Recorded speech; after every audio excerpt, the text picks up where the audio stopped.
Halo, assalamualaikum warahmatullahi wabarakatuh. Perkenalkan, nama saya Ali Purnomo dengan NIM E1E021070 dari kelas A Prodi Pemanfaatan Sumber Daya Perikanan, Fakultas Peternakan Universitas Jambi. Di sini saya akan menjelaskan sedikit tentang materi APES dan FISES. Pertama-tama saya akan menjelaskan materi APES. Morfologi APES terdiri dari satu, caput atau kepala, terdapat dari ujung paru sampai ke pangkal leher. Yang kedua, kolum atau cervix, terdapat dari pangkal leher sampai ke ujung leher. Yang ketiga, trunkus atau badan APES, terdapat dari awal pangkal badan sampai ke pangkal ekor. Yang keempat, cauda atau ekor, dimulai dari ujung badan sampai ke ujung ekor. Pada caput terdapat rostov atau paru yang terdiri dari maksila atau paru atas dan mandibula atau paru bawah. Dan terdapat narek eksternal.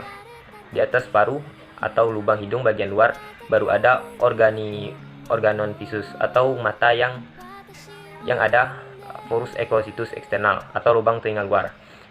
Dan ada membran tipani atau lubang telinga dalam yang berfungsi untuk menangkap getaran suara. Dan ada koma atau jengger dan wartel atau pial. Yang kedua, pada kolum atau leher memiliki leher panjang yang diselubungi bulu-bulu. Pada trunkus diselubungi bulu. Dan pada tulang ekstremitas pada kauda bulu-bulu yang menutupi sudut retreases dan sering dibilang orophygium. Bagi bagian Ovivium ovagiatorsius terdapat kelenjar minyak disebut dengan gadula orbodialis yang berfungsi untuk meminyaki bulu-bulu. Jenis-jenis bulu yaitu plumae blue, mulai dari Filoplumae 1 terdapat pada sayap dan terdapat pada ekor. Yang kedua, plumae terdapat pada bagian dada, biasanya terdapat pada ayam yang menyerang isi telurnya. Yang ketiga, Filoplumae terdapat di seluruh tubuh, tetapi jaraknya berjauhan. Yang berikutnya, tulang ekstremitas yaitu ada dua. Satu, tulang ekstremitas inferior, yaitu terdapat pada sayap yang disebut arah gerak depan. Yang kedua, tulang ekstremitas atau ekstremitas posterior, yaitu terdapat pada tulang kaki apes dan disebut arah gerak belakang. Itulah interior, terdapat tulang plum erus atau tulang gonan yang besar dan radius yang kecil. Sendi yang ada disebut carpometacarpus dan tulang plange. Di tulang posterior, tulang atas disebut plumae plaimur dan sendi disebut platella. Dan tulang yang besar dan kecil sistem pencerna. Dan berikutnya sistem pencernaan pada apes, terdiri dari paru, lidah atau osofagus atau kerongkongan tembolok, bronchiculus usus kecil atau sesalus, kolon rectum dan koloa. Sistem pencernaan yaitu dimulai dari paru yang memakan makanan dan lidah untuk melumatkan makanan dan masuk ke esofagus di bagian tengah leher pada mulut dan diteruskan ke tenggorokan untuk menyimpan makanan selama 2 jam dan masuk ke lambung kelenjar dan diteruskan ke papilla dan diteruskan ke usus kecil dan selanjutnya masuk ke sekum atau usus buntu, berfungsi untuk membantu mencerna yang berbahan syarat dan masuk ke kolon atau usus besar, berfungsi sebagai penyerap air dari feses dan masuk ke kloaka yang berfungsi untuk saluran urin, reproduksi dan pencernaan. Sistem vital atau aksesoris pada apes yaitu hati kantung empedu dan hati kantung empedu jantung atau paru-paru, limfa dan pankreas. Baiklah, itulah materi dari saya selanjutnya dari APES. Selanjutnya kita akan membahas materi Pisces. Yang di sini kita akan membahas yaitu ikan mas atau Cyprinus caprio. Morfologi pada ikan mas terdiri dari 3, yaitu caput atau kepala, terdapat dari ujung mulut sampai ke operculum atau tutup pisang. Yang kedua, trunkus, dan yang ketiga, cauda atau ekor ikan. Ini berbentuk pipi, mulutnya itu terminal karena terletak di ujung hidung, dan ekornya berbentuk imaginate atau berpinggiran berbentuk tunggal bagian. Caput terdapat satu nares eksternal yaitu hidung luar. Yang kedua, barbulae yaitu kumis. Yang ketiga, organon visus yaitu mata. Yang keempat, cavum oris yaitu mulut. Yang kelima, apparatus opercularis yaitu tutup insang.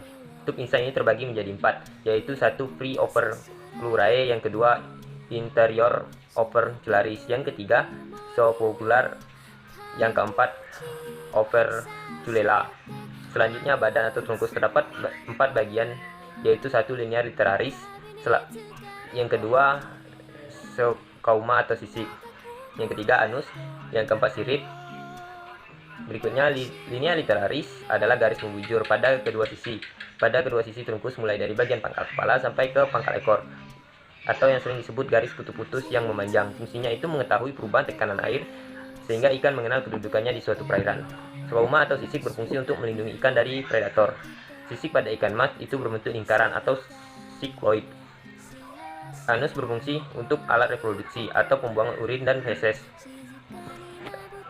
Pinae atau sirip terbagi menjadi 5, yaitu satu pinae dorasis atau sirip punggung, yang kedua pinae caudalis atau sirip ekor, yang ketiga pinae analis atau sirip anus atau anal, yang keempat pinae ventralis atau sirip perut, yang kelima pinae exteralis atau sirip dada. Di titik terdapat sistem integumen atau lendir yang berfungsi untuk melindungi diri dari serangan predator, sama dengan fungsi sisik pada ikan. Selanjutnya kita akan membahas tentang enzim-enzim di pencernaan pada usus ikan.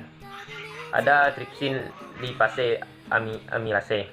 Di ikan mas ada gelembung ikan yang berfungsi untuk membantu ikan berenang jika berenang ke bawah. Gelembung ikan itu mengempis jika berenang ke atas,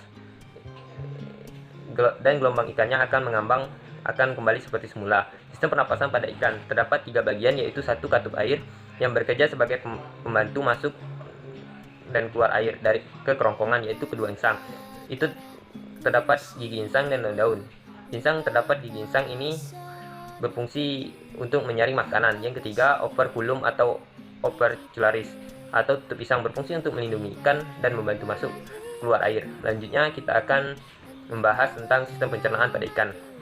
Pertama-tama makanan masuk ke dalam vakuumoris atau mulut, dan di dalam mulut ada gigi dan lidah. Di dalam mulut akan terjadi penyaringan dan bukan makanan dikeluarkan melalui faring. Makanan akan masuk ke dalam esofagus atau kerongkongan, dan setelah itu melewati lambung-lambung, dan lambung itu berfungsi untuk menampung makanan dan mencerna makanan.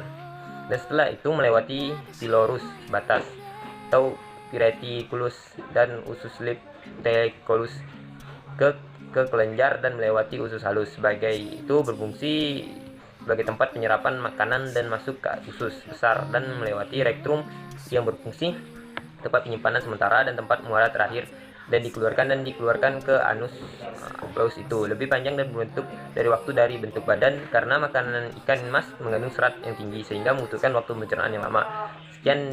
Sekian materi yang dapat saya sampaikan. Jika ada kesalahan mohon maaf. Terima kasih. Wassalamualaikum warahmatullahi wabarakatuh.